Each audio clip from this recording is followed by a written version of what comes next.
Things are tough for an independent marketing consultant just starting out.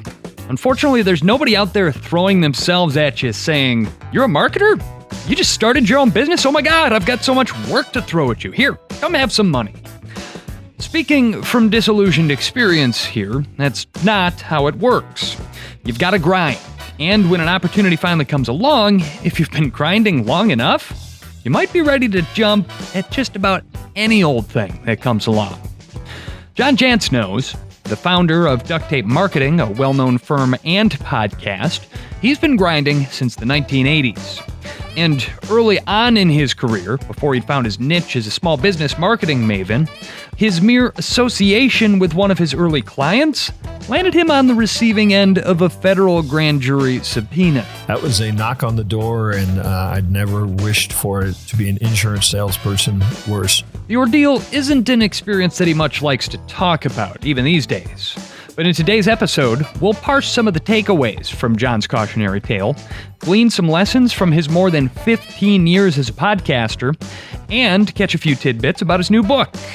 I'm Dusty Weiss from Podcamp Media. This is Lead Balloon, a podcast about PR, marketing, and branding nightmares and the well-meaning communications professionals who live them. Thanks for tuning in. Before we introduce John, I wanted to share some exciting news from the team here at Podcamp Media. We've been in the business of making podcasts for corporate clients about 2 years now. But first, out of startup necessity and then out of pandemic necessity, we have been an all-virtual operation that whole time. And while I love the flexibility that offers me, sometimes our clients want to have an opportunity to tape their shows in a full-blown professional studio. And sometimes I need a place to go where the pitter-patter of thundering little feet doesn't dictate when I can and cannot roll tape. So I am thrilled to announce the relocation of Podcamp Media World Headquarters from the basement of my home to a homey little studio in vibrant downtown Milwaukee, Wisconsin. A huge thank you to all the clients who have entrusted us with their brand success to get us to this point. Big ups to the Podcamp team for their hard work. And of course, thank you for sharing your time and your attention with us throughout the years. In fact, as an additional thank you, you're cordially invited to join us for a grand opening celebration a little bit later this fall. Visit podcampmedia.com/leadballoon or click the link in the episode description and sign up for the Podcamp Media email newsletter to make sure you get the party invite when they go out in a couple of weeks. We're joined now by John Jantsch, founder and president of Duct Tape Marketing, a consulting agency based in Colorado. He's an author of several books on the topic, including the eponymous Duct Tape Marketing and his latest, The Ultimate Marketing Engine. And he's also the host of one of the most well-known and longest established marketing podcasts in that space, which of course is called Duct Tape Marketing. So John Jantsch, thank you for joining us on Lead Balloon. Oh, thank you. And I think that's the first eponymous that I've had attached to my intro. So thank you for that. Anytime I can drop a $1 word into a world filled with 5-cent words, I'm always happy to do it. But so very cool to have you on the show. You've been doing Duct Tape Marketing, the podcast, for more than 15 years, since those dark days when a podcast was still something that you downloaded onto a computer and then transferred onto an iPod.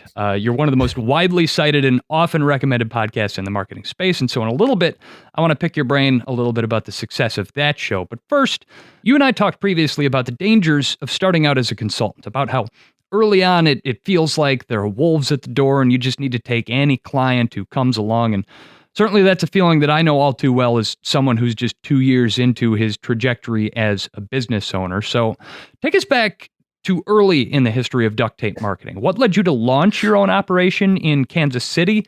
How'd you do it? And how did you get by those first couple of years? Yeah, so I would say that that danger that you mentioned is true of any entrepreneur, any business. But I had worked for an ad agency for about 5 years, actually right out of college, and thought, one day, any dummy can run a business. How hard could it be?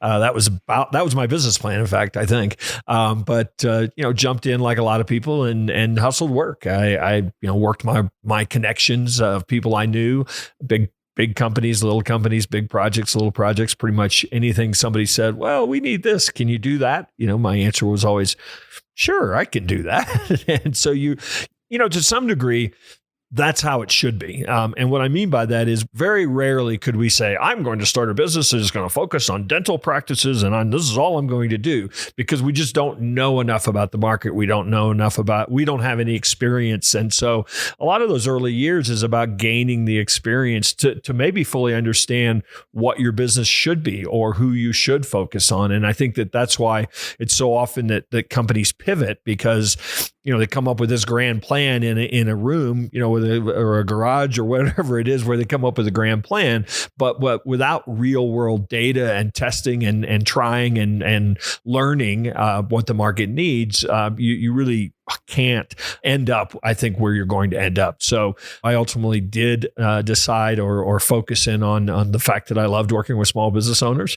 And that's really something that I've now, it's probably been my life work for the last couple decades, is to bring a very systematic approach to marketing to the world of the smallest, in some cases, of businesses. But it took you a while to find that niche. And in the meantime, they say that no battle plan survives first contact with the battlefield. And that's kind of where you were as a small business owner. What sort of clients did you have early on in the history of duct tape marketing? Yeah. So as I mentioned, it was pretty much anything that would come my way. I had a particular interest in politics.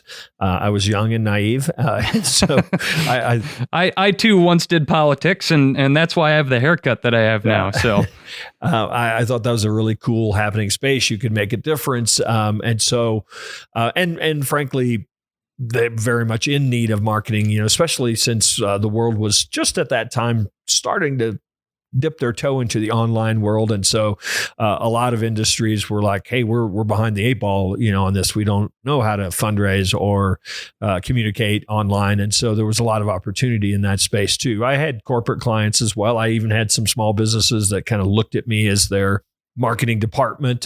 So I was really kind of all over the place, but I did do a significant amount of business in the political world, particularly focused on campaigns, initiative campaigns and things. So I wasn't a lobbyist or anything for anybody, but I helped them get elected. I helped pass measures. All right. Help them tell their story, essentially, is what I've always thought that we do in marketing and public relations is take people who are not necessarily great at telling their own story and help them connect with the public in general. Yeah, and it was really everything. I mean, if you think about a lot of campaigns, they basically are pop-up businesses in a way. And so they, there's no logo, there's no, brand at all necessarily. Maybe that person is a known entity to some percentage of the constituency, but direct mail was probably the biggest tool that we used to help tell the story, just because when I was doing this, email and certainly social media was not even a part of the landscape. That is a different world to work in back then. But let's talk about this one client in particular, the one who landed you where no marketing or public relations professional, no person, I would imagine in general, ever wants to be, and that's in front of a grand jury on an FBI subpoena. We're going to speak vaguely about this for a number of reasons. One, because it was a long time ago. Two, because, I still have to work in this town, and three, because nobody wants to get a visit from the leg breakers. But what can you tell me about this particular client? How'd you get started with this one? Yeah, so a lot of anybody who's familiar with particularly initiative campaigns, a lot of different groups come together to support them. So, you have conservative groups, you have labor groups, you have religious groups. I mean, any kind of grouping or community of people typically are get actively involved in politics. And so the client that you're referring to represented actually a number of trade and labor unions. And as anybody knows, a lot of those groups really try to have influence in certain campaigns. This was actually a campaign to pass legalized gambling in the state of Missouri. At the time, they were calling it Riverboat, but they've kind of decided that they actually just would build a building next to the river and call it a riverboat. But at any rate, that was somehow more palatable to the more conservative forces, and so they passed that. So just in working certain campaigns, typically just like people call themselves Democrats or Republicans, a lot of times consultants that are involved in that typically get involved on one side or the other. Now, there definitely are people that work both sides of the aisle, but for the most part, especially on a localized level, you're branded as, or you choose to be involved in one camp or another. So you end up working with a lot of the same people that typically get behind certain campaigns and get behind certain candidates because they're of a certain party. So this group that represented the labor unions was very involved in fundraising and certainly direction of campaigns a lot, because they poured a lot of money and support into them. And so that's actually the client that the FBI was investigating. The specifics on this one, we're going to have to just leave that to our imaginations. John assures me that whatever we come up with is going to be a better story anyway. But for my part, I'm going to imagine some burly, backroom dealing teamsters and a federal probe into Jimmy Hoffa's whereabouts. Regardless of the nature of the charges and the organization, John was just trying to do his job on the ongoing casino campaign and grow his business. He never suspected that he might get roped into a federal grand jury investigation until the day a federal agent came calling at his front door with the subpoena. That was a knock on the door, and I'd never wished for it to be an insurance salesperson worse. But no, that was delivered by a special agent. And what was your initial reaction? Was it just pit of the stomach? I can't believe this is happening to me, or what do you do after you have that conversation? Yeah, I mean, it was a long time ago, so I probably don't, my vivid memories of it are probably not what they were at the time, but certainly, the first is obviously shock. You don't have to have any personal experience with a federal probe to know that they can be pretty far-reaching. And so John assures us that his grand jury appearance, while traumatic, was not due to any even tangential involvement in the alleged impropriety.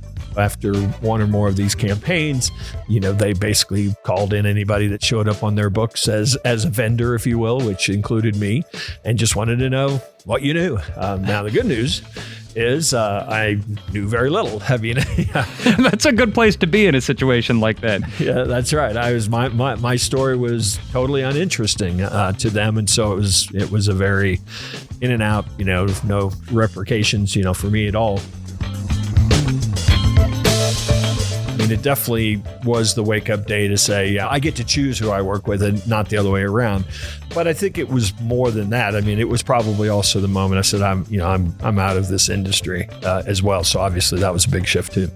Just by being near and in this industry, you can get your reputation tarnished. And so that was a real pivotal turning point in my career where I said, I'm going to get out of this business. I'm going to, really focus on working for clients that I love, that I respect, that I believe we at least have some amount of shared values. And I tell people a lot of times that, obviously I wasn't doing anything illegal, but, I was pretty sure they were, or at least I had a sense that they were. And so that's, to me, was the wake up in that I was saying, it's really easy to find yourself in that position where you wake up one day and go, this isn't who I am. This doesn't represent my values. Why am I playing here? And I think you either do something about it, or you continue to get sucked in. And so that was a sort of pivotal moment for me and really informed the next 3 decades of my work.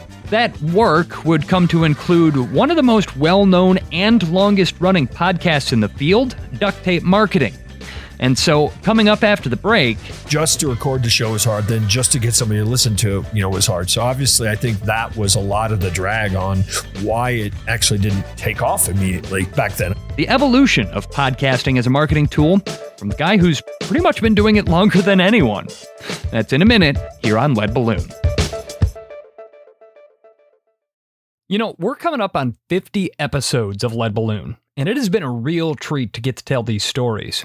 But podcasting could sometimes be a lot like yelling out into the void. If I don't get any feedback, I don't know if what I'm doing is working for you. Sure, we've won some awards, and I can see that our listenership has grown over the years. But I don't know what you find valuable about this show. I don't know if I should be doing longer or shorter episodes, more or fewer, fun topics, serious topics. And so, as we're winding down the 4th season of Lead Balloon, I'm looking ahead to next year, and it would be really valuable to me if you could take a quick survey to help me make this show better for you. 2 minutes of your time is all I'm asking. Visit podcampmedia.com/survey, and I'll drop a link to that in the episode description as well. That's podcampmedia.com/survey.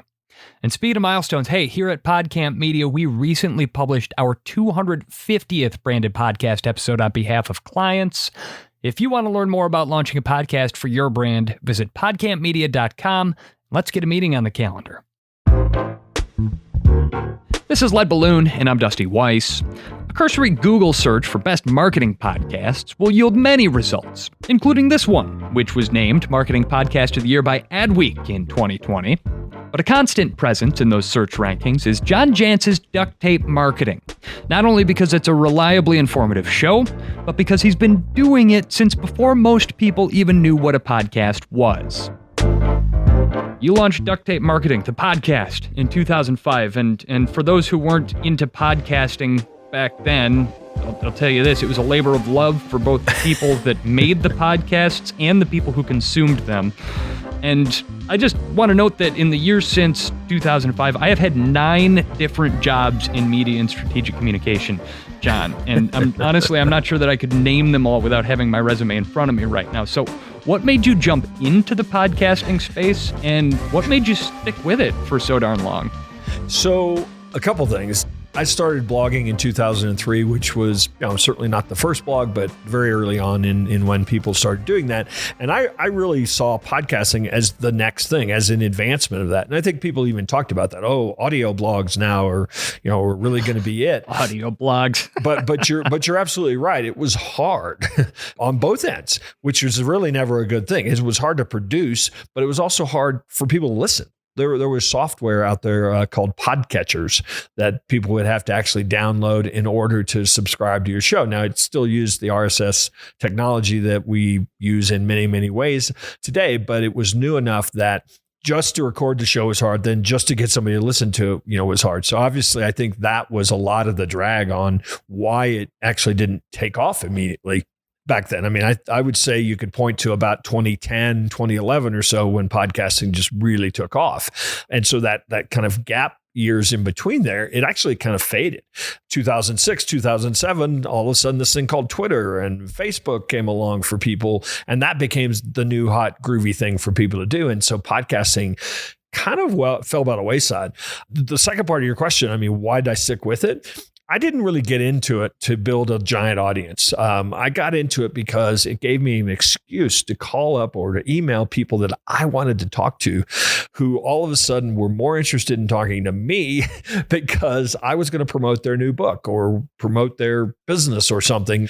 For example, one of my first guests was Seth Godin. I didn't know Seth at all. Everybody, I'm sure many of your listeners know him. He's become a good friend. He's actually written, cover blurbs for many of my books. But my first contact with him, my first reach out to him was, hey, I see you have a new book coming out. I'd love to get you on my show for 20 minutes. Now, had I sent an email that said, hey, I really like your work. Can we get on a call? I'd like to pick your brain for 20 minutes. Silence, right? I mean, I don't know that about Seth necessarily, but I'm guessing I would have gotten no response. But when I was a member of the media wanting to interview them and promote their show, do something for, my guests, I generally got a yes. And so it gave me then the opportunity to have some conversations with folks that I wanted to speak with. I produce great content. It raises my my level of authority by being associated with these guests. So it was definitely worth sticking with it. Now, around, as I said, 2010 or so, Apple decided to put podcast app native on the iPhone, and the rest is history, because now it was very easy for people to listen. And all of a sudden, the NPRs of the world said, you know what? This next generation is not listening in their car to radio as they're driving to work.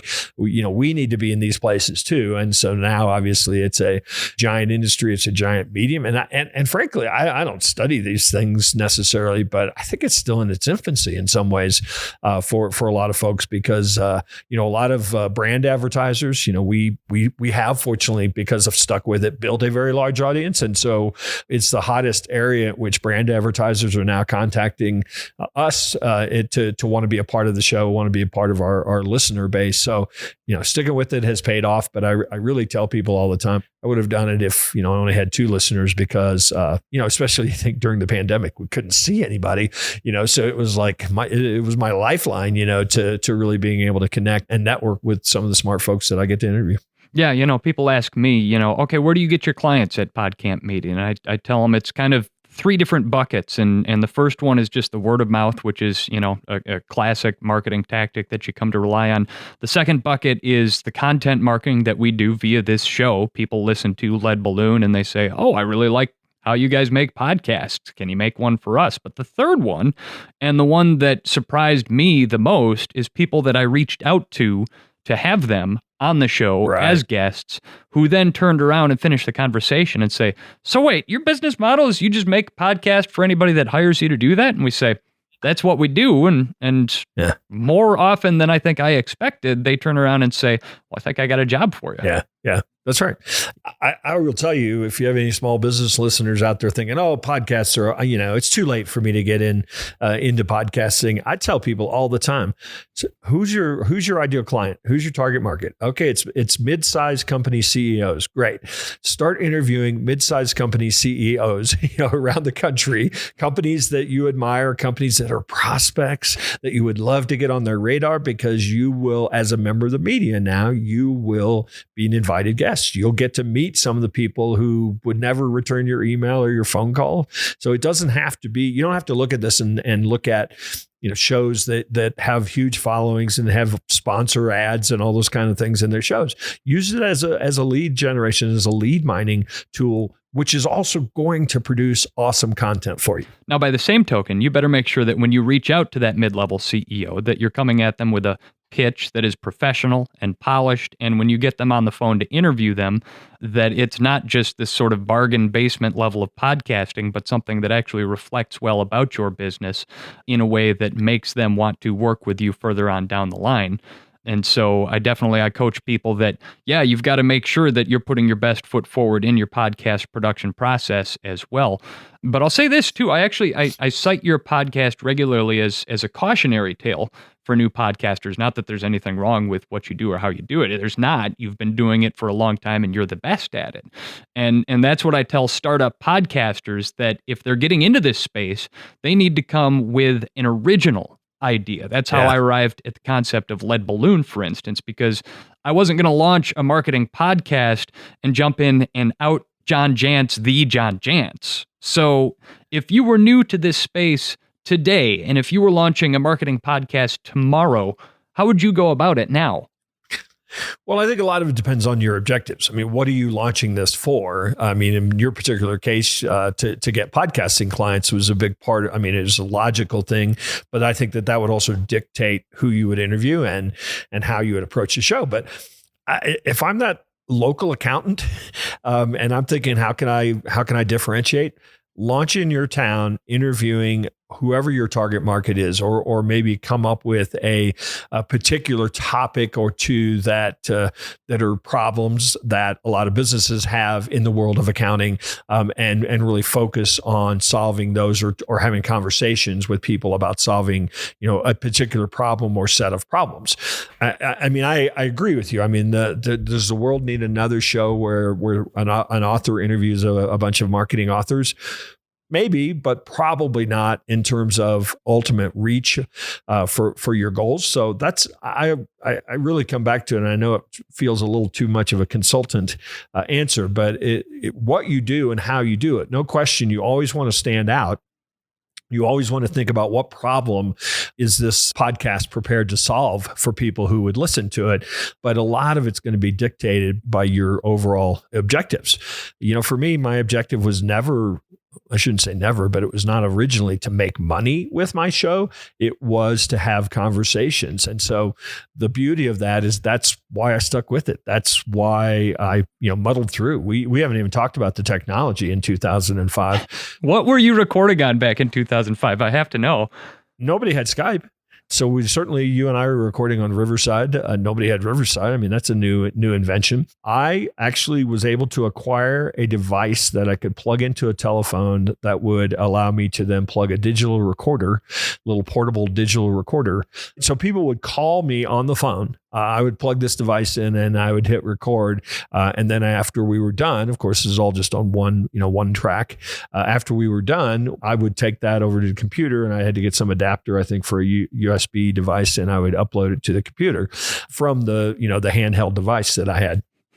And really, this handheld device, they actually may have even had, no, I guess they were digital. I was going to say, I might even had a tape version. Oh, wow. But a mini disc, maybe. Yeah. The old Marantz mini disc recorder. I did have a two-track Marantz recorder, but this was probably the original digital, one of the original digital versions, but a ton of work to get done. And quite frankly, the sound quality was bad. We weren't using these $1,000 microphones. I mean, we were on a telephone connection, which is a pretty crappy microphone, and going across a pretty crappy delivery device. So that's another thing, of course, that obviously not only has it gotten easier, but the quality is, you can get studio professional quality now for very low cost. Yeah. No, it's a wonderful time to be creating content. But again, what I like about that is you hit on the fact that you weren't focused on monetizing it right out the gate. And too often, I think we hear from people getting into the podcast space, man, I can't wait to get those ad dollars coming in. And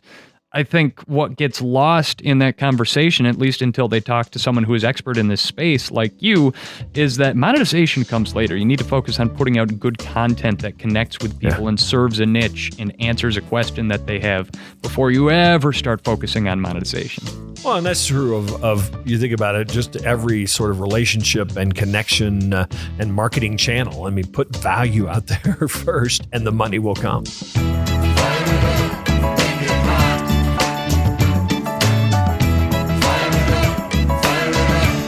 Speaking of putting value out there, you've got a new book coming out. I do. Which happens to include some allusions to the Tale of Woe that we discussed earlier on today's program.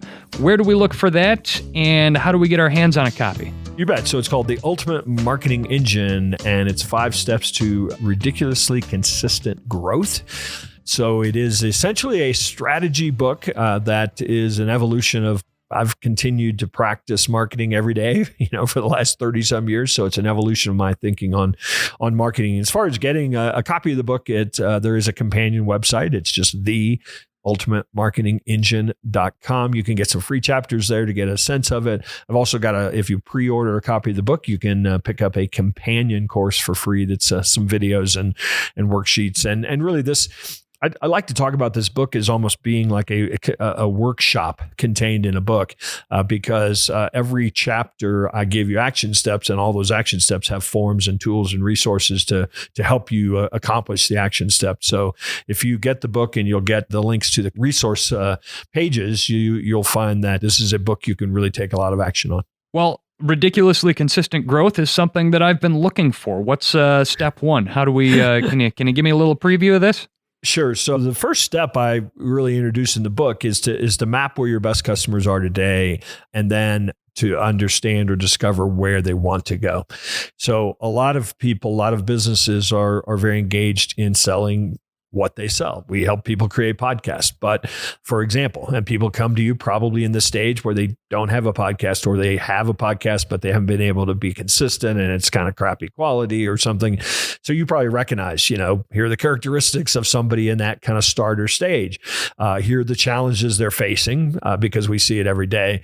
But here also is the promise that if we can get them to have a professional show that's targeted on their market, that has the ability to grow because it is doing all the things that we say a show should do, you can take them to the next stage. And so, ultimately what I'm suggesting is to create what I call a customer success track that really does focus on, let's understand, the stage most of our best customers come to us in. But ultimately, if we get them a great show going, and, what's the next stage? Could we get them monetization? Could we actually get them, more publicity for their show? Could we get them fans and followers? I mean, what do the stages look like? And I think that the beauty of this is, first off, when somebody's coming to you, they're coming to you with a problem, but you're actually able to show them what the world could look like if they not only solve that problem, but what's next and what's next and what's next. And I think that giving people that view of the blueprint or the roadmap really differentiates you from somebody else who's just basically slinging the tech at them and saying, here it is. You sound good on tape now. Here's the bill. I introduced this idea of thinking of your customers as members.